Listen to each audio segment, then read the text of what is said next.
Hello, welcome to Old Nerd Reads His Marvel Comics in Order. This is episode 40, and we are kicking off July of 1976 with Fantastic Four 172.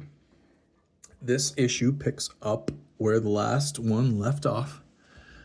A mysterious golden ape showed up in the park in New York City and grew to immense proportions, and the Fantastic Four had to fight him.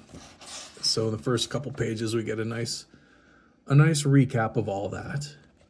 But now he is in custody of the Fantastic Four, just long enough to do a recap of the last issue before he busts out, attacks Ben Grimm, who is no longer the Thing, just wearing a Thing costume at this point, as he lost his powers because he was hanging out with the Hulk, and the Hulk's gamma radiation took away his powers.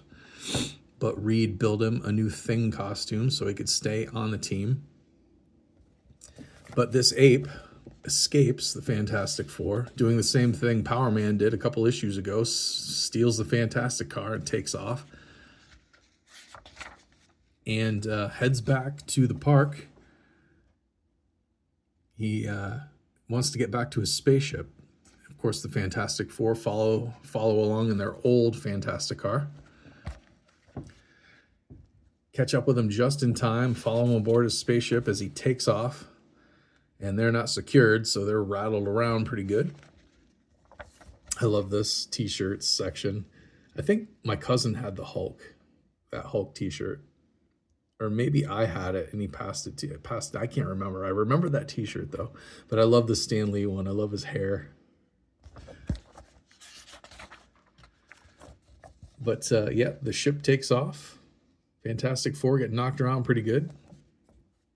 And then the Golden Monkey comes into the cargo bay, or wherever it was the Fantastic Four is, tells them he's glad they survived, because now he's going to tell them another backstory that involves the High Evolutionary. So this golden ape came from a planet created by the High Evolutionary.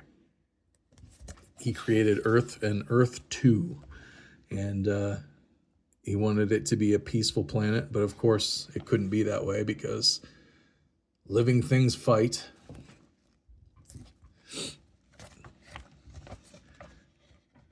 And the High Evolutionary realized that he was definitely on the menu for the being called Galactus.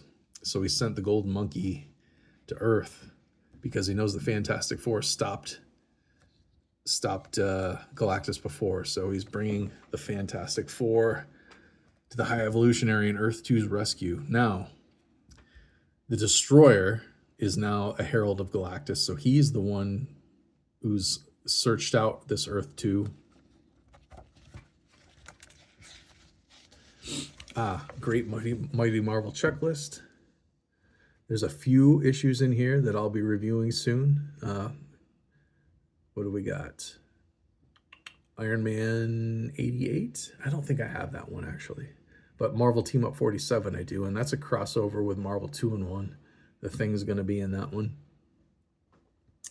Looks like that's about it, though, that we'll be doing in this Old Nerd Reads His Marvel Comics series. Listen to Doom, subscribe to Foom. But the Fantastic Four, they decide they got to help this Golden Monkey and the High Evolutionary in Earth 2. This is the High Evolutionary's ship. It's this asteroid. So since Ben Grimm is in a suit, essentially, the Thing suit, we're going to send him out into space. As the High Evolutionary is at his breaking point, he can't stop the Destroyer. So we're sending the Thing out to do it for him.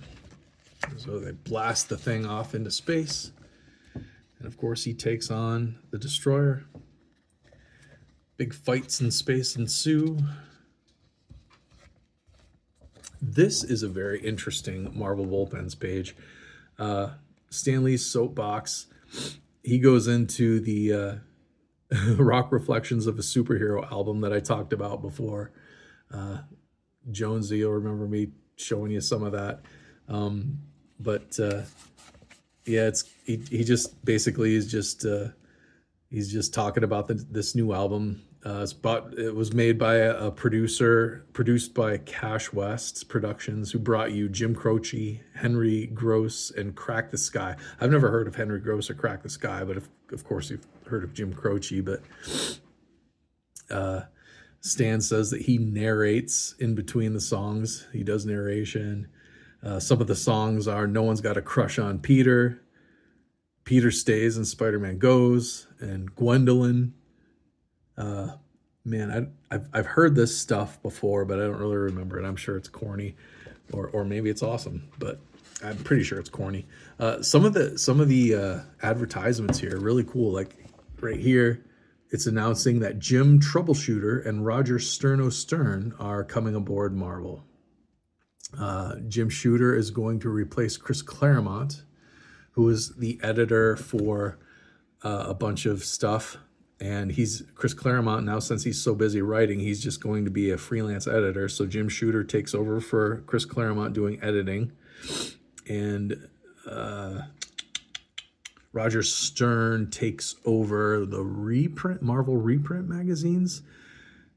So that's really cool that those two came aboard at this time in Marvel. Jim Shooter setting up the Marvel comics of my youth, the Marvel comics that I love, the Marvel comics that we'll be going over in this series as I read them in order. That's the majority of my collection, is the Jim Shooter years.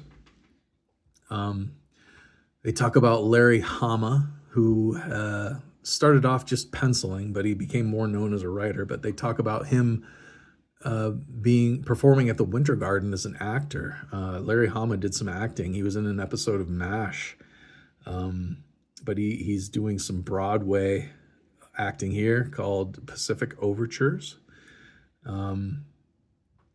Interesting Marvel bullpen bulletins this time. But anyway, the last page, the cliffhanger page, the Thing finally stops the Destroyer, but Galactus shows up and announces that even though I can't eat your Earth, I can eat this Earth too. So I'm assuming the next issue is going to be a big fight between the Fantastic Four and Galactus. Oh, this is funny. This is another G.I. Joe toy from before the 80s when they totally changed it.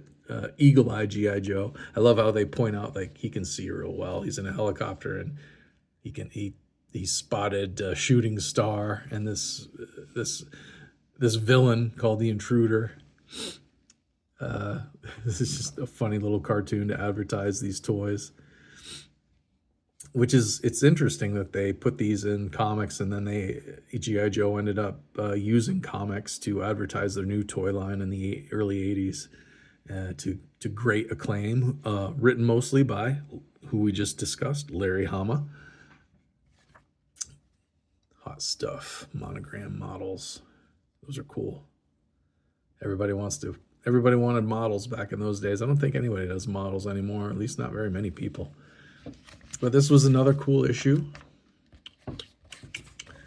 Roy Thomas, he only did the plot this time. Bill Mantlo, whose name is starting to pop up all over at this time in Marvel writing, with writing credits, he scripted this one. And of course, George Perez doing the pencils, finished by Joe Sinnott. More good early George Perez artwork. That's Fantastic Four 172 from July 1976. I've got several more July 1976 issues that we'll be doing here in the next few videos, so stand by for that. If you've got any comments or any corrections to anything I said, comment down below. Otherwise, like, share, and subscribe. Thank you for watching. I'll see you next time.